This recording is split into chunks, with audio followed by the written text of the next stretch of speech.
नमस्कार, capital TV का खास शो यूपी का दंगल देख रहे हैं आप। मैं हूं आपके साथ पूजा। आज यूपी के दंगल में बात करेंगे 3 बड़ी खबरों की। पहली खबर, चुनाव की तारीख के ऐलान के बाद अब दल बदल शुरू हो गया है।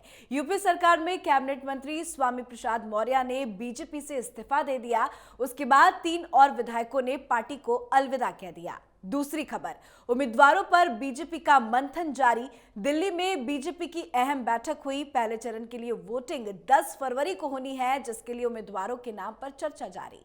पहले चरण की सीटों के उम्मीदवारों का ऐलान 15 से 16 जनवरी तक हो सकता है। तो वहीं तीसरी खबर, मायावती नहीं लड़ेगी विधानसभा चुनाव। और इन्हीं 3 बड़ी खबरों पर चर्चा के लिए हमारे साथ स्टूडियो में मौजूद हैं कैपिटल टीवी के editor in chief doctor Manish Kumar. Doctor साहब, बहुत बहुत स्वागत है आपका। धन्यवाद। ये एक के बाद एक मंत्रियों ने जो बीजेपी को अलविदा कह दिया, कितना नुकसान कितना फायदा? देखिए, स्वामी प्रसाद मौर्य एक बड़े ओबीसी लीडर हैं और अचानक से उन्होंने ये फैसला लिया। जो फिलोसफिकल लेटर जो उन्होंने दिया, जो वजह उन्होंने बताई, वो थोड़ा गले के नीचे नहीं उतर पा रहा है। रीजन, आप पूरे टेन्योर भर मंत्री पद पे बैठे रहे। इस पूरे दौरान आपने कभी भी इस मुद्दे को तो नहीं उठाया जिन कारणों की वजह से आपने इस्तीफा दिया। टिकट की उधर बैठक हो रही है और आप इधर इस्तीफा दे रहे हैं। कहीं टिकट कटने तो नहीं वाला था? आपने सही गेस किया। दूसरी जो अहम बात है कि आप पहले से भी आपका पूरा जो राजनीतिक करियर रहा है, भारतीय जनता पार्टी में आने से पहले आप बीएसपी में थे, बीएसपी में आने से पहले आप आरएलडी में थे और अब समाजवादी पार्टी में आप जा रहे हैं। हालांकि उन्होंने एक कैविएट डाल दिया है कि हम 2 दिन 3 दिन के बाद डिसाइड करेंगे, but it is already declared, decided. और अखिलेश यादव ने जब खुद ही ट्वीट कर दिया, तस्वीर वगैरह सारा कुछ, अब इसमें यू टर्न नहीं है। क्या हुआ अचानक से? 3-4 कारणों को समझना जरूरी है। पहली बात ये कि भारतीय जनता पार्टी के अंदर एक ही परिवार से कई सारे उम्मीदवार खड़े हो जाएं, ये नेक्स्ट टू इम्पॉसिबल है।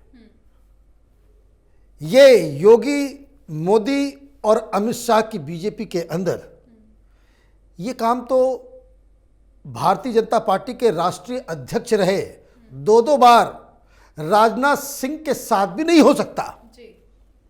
उनको भी अपने बेटे के लिए कितना सब कुछ करना पड़ा, लेकिन फिर भी आप देखिए कि क्या नतीजा निकलता है। उनको एमपी का सीट नहीं दिया गया। तो आप इस चीज को समझिए कि ये पार्टी दूसरे हिसाब किताब से चलती है। और जैसे ही ये घोषणा होती है कि स्वामी प्रसाद मौर्य वो समाजवादी पार्टी में ज्वाइन करने वाले हैं, तो मालूम चलता है कि तुरंत ब्रेकिंग न्यूज चल रही है। समाजवादी पार्टी की तरफ से ये खबर फैला दी गई कि उनके लड़के उच्चाहार से चुनाव लड़ेंगे। मतलब वो अपने बेटे के लिए भी, खुद के लिए भी वो बार्गेनिंग कर रहे थे। एमपी का चुनाव था तो उस समय आपने बार्गेनिंग कर लिया, अपनी बेटी को भारतीय जनता पार्टी की तरफ से सांसद बना दिया। तो एक ही परिवार में इतने सारे लोग भारतीय जनता पार्टी से नहीं लड़ सकते। और जब इनको इनकी भनक लगी कि भाई ये पॉसिबल नहीं है, तो वो उन्होंने अलग राह पकड़ ली। इनके साथ जो खबर आ रही है कि 5-6 नाम और भी डाल दिए गए कि हमारे साथ और भी एमएलएज आएंगे। उधर शरद पवार जो है महाराष्ट्र में बैठ कर के वो भविष्यवाणी कर रहे हैं कि अभी 13 विधायक जाएंगे। जा सकते हैं। रीजन बहुत ही साफ है कि भारतीय जनता पार्टी काफी संख्या में, जिसको कह सकते हैं कि जो नॉन परफॉर्मिंग एसेट्स हैं पार्टी के अंदर, जो विधायक थे या मंत्री थे और जिन्होंने परफॉर्म नहीं किया, जहां जहां लोग उनसे नाराज हैं। और मैं आपको एक बात और बता दूं, ये प्रधानमंत्री मोदी की राजनीति का एक अलग पहलू है। लोकसभा चुनाव में भी आपने देखा बहुत सारे लोगों के टिकट कट गए। सरकार फिर से बनी 2019 में, पुराने 20 के आसपास पुराने मंत्रियों की छुट्टी हो गई। क्यों? Non performance. तो परफॉर्मेंस देखते हुए अभी कई सारे विधायकों की टिकट कटेगी। और जो लोग भारतीय जनता पार्टी में 2014 के बाद से कूदे हैं, जो एक अपने राजनीतिक भविष्य को उज्जवल बनाने के लिए भारतीय जनता पार्टी का दामन पकड़ा है, जो विचारधारा के साथ नहीं, जो संगठन के साथ नहीं, जो सिर्फ अपनी राजनीति चमकाने के लिए भारतीय जनता पार्टी में है, और उनके टिकट कटेगा तो वो इधर उधर भागेंगे ही। तो ये जो स्वामी प्रसाद मौर्य का जो पूरा खेल हुआ है, वो एक तो सेल्फिश पॉलिटिक्स का एक ये नतीजा है। आपने देखा कि किस तरीके से जैसे ही ये घोषणा हुई, तो स्वामी प्रसाद मौर्य जब बीएसपी में थे और अखिलेश यादव मुख्यमंत्री थे, तो ये विधानसभा में नेता प्रतिपक्ष थे, द मेन अपोजिशन लीडर। तो बीएसपी की तरफ से बयान आया कि भाई ये आदमी तो वैसा ही कि जो जहां रहेगा वहीं बर्बाद करेगा। तो वो चूंकि बहुत ही संगठित पार्टी है भारतीय जनता पार्टी, यहाँ इनकी राजनीति उस तरह से नहीं चल पाई। तो ये अपना एक अलग सिस्टम है, लेकिन राजनीति है। अभी और भी इस तरह के कई सारे विकेट्स गिरेंगे, कुछ इधर से आएंगे उधर, कुछ उधर से जाएंगे उधर।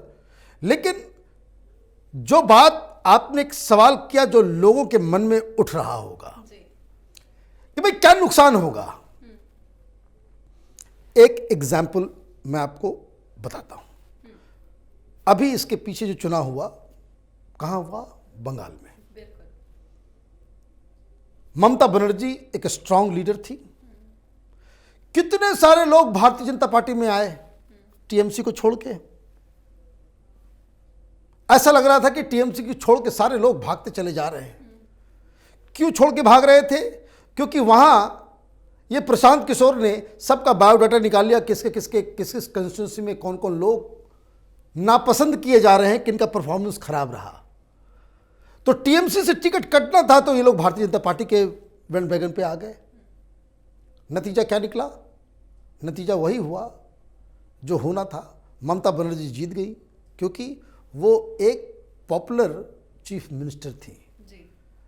ठीक वैसे ही जिस हिसाब से योगी आदित्यनाथ उत्तर प्रदेश में एक पॉपुलर चीफ मिनिस्टर हैं, जिनका टिकट कटने वाला होगा, जिनके मन के मुताबिक काम नहीं होगा, वो इधर उधर जाएंगे। लेकिन इससे ओवरऑल कोई इलेक्शन के ऊपर असर पड़ जाए, ये मुझे नहीं लगता। बिल्कुल। और वैसे भी बीजेपी के रिपोर्ट कार्ड में मार्क्स अच्छे होने बहुत जरूरी है। मार्क्स अच्छे नहीं है तो पार्टी में जगह नहीं मिलती है। अब इसी को लेकर पिछले कई दिनों से मंथन भी चल रहा है दिल्ली में। पहले फेज के उम्मीदवारों की लिस्ट को लेकर हर दिन मंथन चल रहा है। सोच समझ के विचार किया जा रहा है। देखिए, आज जो मंथन जो हुआ वो तो अंदर की बात है, लेकिन बाहर क्या चल रहा है भारतीय जनता पार्टी में, सब कुछ ठीक नहीं है। वो सब कुछ ठीक इसलिए नहीं है कि आपके पास बहुत सारे एमपीज हैं। एमपीज ग्राउंड में काम करते हैं। बहुत सारे आपके पास 300 के आसपास एमएलएज भी हैं। सब लोग एक एमएलए जो अभी सिटिंग एमएलए है, वो ये चाहेगा कि भाई उसके हिसाब से उम्मीदवार हो, उसको टिकट मिल जाए। सांसद जो सिटिंग सांसद हैं, वो चाहेंगे कि भाई उनके अंदर जो 5-7 जो कंस्टिट्यूंसी है, उनके हिसाब से टिकट दिया जाए। ये सामंजस्य, ये कोऑर्डिनेशन बैठाना बहुत टेढ़ी खीर है। और जब ऐसा लगता हो कि भाई पार्टी जीतने वाली हो, तो ये कंपटीशन और भी कहीं ज्यादा हो जाता है। अब खबर ये आ रही कि बहुत सारे लोगों की टिकट कटनी है, लेकिन किसे दिया जाएगा वो एक अलग खेल है। और तो और कुछ खबरें ऐसी भी आ रही हैं कि योगी आदित्यनाथ के स्ट्रेचर को भी कैसे कंट्रोल किया जाए इस चुनाव के दौरान, उसके ऊपर भी अलग खेल हो रहा है। ये राजनीति का पार्ट एंड पार्सल है, ये कोई नई बात, कोई अनोखी चीज़ नहीं हो रही है, ये हर जगह होता है। जब गुजरात के मुख्यमंत्री थे मोदी, उस समय भी लोग जो है उनके कद को, उनके स्ट्रेचर को कम करने के लिए दिल्ली से कई कई चीज़ें होती थी। राजस्थान में बहुत ही पावरफुल लीडर हैं वसुंधरा राजे सिंधिया, उनके विस्टेचर को कम करने के लिए पार्टी के अंदर वो कंपटीशन चलता है। ये इस खेल का एक अभिन्न अंग है। ठीक उसी तरीके से जब मोदी प्रधानमंत्री बनने वाले थे तो आपको याद होगा कि किस तरीके से आडवाणी जी इसके विरोध में खड़े थे। कई सारे लीडर जो आज भारतीय जनता पार्टी में प्रधानमंत्री मोदी के नेतृत्व में काम कर रहे हैं, चाहे वो अब तो वो 2-3 लोग नहीं रहे, चाहे वो सुषमा स्वराज जी हों, चाहे वेंकैया नायडू हों, और भी बहुत सारे वरिष्ठ लेवल के लीडर, ये लोग नहीं चाहते थे कि प्रधानमंत्री मोदी को जो है प्रधानमंत्री का उम्मीदवार बनाया जाए। लेकिन जनता का एक दबाव होता है, डेमोक्रेसी का ये खेल है कि जब पब्लिक किसी लीडर के पीछे खड़ी हो जाती है तो ये जो पीछे से जो षड्यंत्र करने वाले जो लोग होते हैं उनको मुंह की खानी पड़ती है, हारना पड़ता है। तो ये जो मंथन है, मंथन को इस हिसाब से भी देखना चाहिए कि वहां पे क्या हो रहा है, किस तरीके से, किस आधार पे विधायकों के टिकट कट रहे हैं, या कोई नया चेहरा आ रहा है तो वो कौन है, किसके जरिए आ रहा है, क्या वो योगी आदित्यनाथ के दिए गए लिस्ट उनके चहेतों को तो प्रमुखता मिल रही है या नहीं मिल रही है। नहीं मिल रही है तो इसका मतलब ये हो जाएगा कि भाई उनको कट शॉर्ट किया जा रहा है। तो ये कई सारी चीज़ें राजनीतिक खेल का एक हिस्सा है। और ये कब होता है? तब होता है जब पार्टी जीतने के कगार पे होती है, जब पार्टी वर्कर्स को, लीडर्स को ये लगता है कि हम चुनाव जीत रहे हैं, तो ये कंपटीशन और भी ज़्यादा बिल्कुल कठिन हो जाता है। चलिए, मंथन जारी है, 14 से 15 तारीख के बीच में लिस्ट भी आ जाएगी। तीसरी खबर पे भी चर्चा कर लेते हैं। पहले योगी आदित्यनाथ ने चुनाव लड़ने का ऐलान किया, उसके बाद अखिलेश का भी मन बदल गया, वो भी कह रहे हैं कि पार्टी जहां से चाहेगी चुनाव लड़ेंगे। पर अब ये खबर आई है कि मायावती विधानसभा चुनाव नहीं लड़ेंगी। देखिए, योगी आदित्यनाथ जो प्रोग्राम उनका है कि भाई उनको चुनाव लड़ना है, वो अलग रीजन से है। वो रीजन ये है कि योगी आदित्यनाथ एक बहुत ही पॉपुलर चीफ मिनिस्टर हैं। वो जिस इलाके से चुनाव लड़ेंगे उस इलाके में भारतीय जनता पार्टी के आसपास की 50 सीटों पे एक, इसको कह सकते हैं कि एक उछाल आएगा, समर्थन में, माहौल बनाने में वो फायदेमंद होगा। इसलिए वो स्ट्रेटजी के तहत योगी आदित्यनाथ चुनाव लड़ेंगे। अब कुछ लोग कह रहे हैं अयोध्या, कुछ लोग कह रहे हैं मथुरा, कुछ लोग और भी कह रहे हैं। लेकिन अगर सिर्फ इस मकसद से अगर किया जा रहा है तो ऑब्वियसली जो मेरा गट फीलिंग है, he must fight from a seat in western UP. Western UP में योगी आदित्यनाथ को किसी पोस्ट पे, किसी सीट से उनको लड़ना चाहिए। वो गाजियाबाद भी हो सकता है, वो मेरठ के किसी कंस्टिट्यूंसी में हो सकता है, वो मथुरा हो सकता है, लेकिन उनको स्ट्रेटजिकली उनको वहीं से लड़ना चाहिए। तो ये वजह है कि योगी आदित्यनाथ ने कहा कि भाई संगठन का ये फैसला होगा, जहाँ से भी लड़ने के लिए वो लड़ेंगे। लेकिन जब शेर बाहर आ गया तो चैलेंजर भी बाहर आना चाहिए ही। तो अखिलेश यादव ने कहा कि भाई अगर वो लड़ना चाह रहे हैं तो हम भी लड़ेंगे। लेकिन वो कहां से लड़ेंगे उन्होंने ये इसकी घोषणा नहीं की। और उन्होंने ये कह दिया, जो योगी आदित्यनाथ ने कहा कि भाई संगठन जो तय करेगा हम करेंगे, वो संगठन तो वहां तो संगठन तय करता है, लेकिन यहां तो परिवार तय करेगा। तो ये एक अलग उनका जो है रिस्पांस था। मायावती वो चुनाव इसलिए नहीं लड़ रही हैं क्योंकि बीएसपी का कैंपेन बड़ा ढुलमुल हो गया है। बीएसपी थोड़ी सी अंडर कॉन्फिडेंट है, कोई बड़ी रैली नहीं हुई, मायावती अभी तक कैंपेन के लिए भी नहीं बाहर निकली है।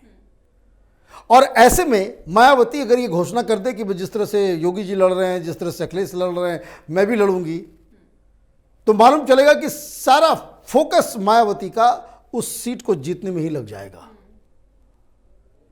तो ये अलग अलग पार्टी की अपनी अपनी स्ट्रैटेजी है। मायावती को वैसे भी लड़ने की जरूरत नहीं, वो पहले भी नहीं लड़ती थी। वो अगर सरकार उनकी आएगी, अगर वो चुनाव जीत जाती तो बाद में भी इलेक्ट हो सकती हैं। लेकिन जो मैंने बताया कि किस तरीके से ये जो योगी जी के लड़ने के कारण क्या है और अखिलेश यादव के चुनाव लड़ने के कारण क्या है, ये फिलहाल ये कहा जा सकता है। चलिए, बहुत बहुत शुक्रिया बातचीत। धन्यवाद। तो उत्तर प्रदेश विधानसभा चुनाव को लेकर उठापटक जारी है। बहुजन समाजवादी पार्टी सुप्रीमो मायावती इस बार विधानसभा चुनाव नहीं लड़ेंगी। पार्टी के महासचिव सतीश चंद्र मिश्रा ने ये बड़ा ऐलान किया है। तो उधर योगी आदित्यनाथ ने चुनाव लड़ने का ऐलान कर दिया। योगी के ऐलान के तुरंत बाद ही अखिलेश का भी मन बदल गया, वो भी चुनाव लड़ने के मूड में आ चुके हैं। अब देखना होगा कौन कहां से चुनाव लड़के यूपी के दंगल में उतरता है। आज के इस खास शो यूपी के दंगल में फिलहाल इतना ही। मुझे दीजिए इजाजत। नमस्कार।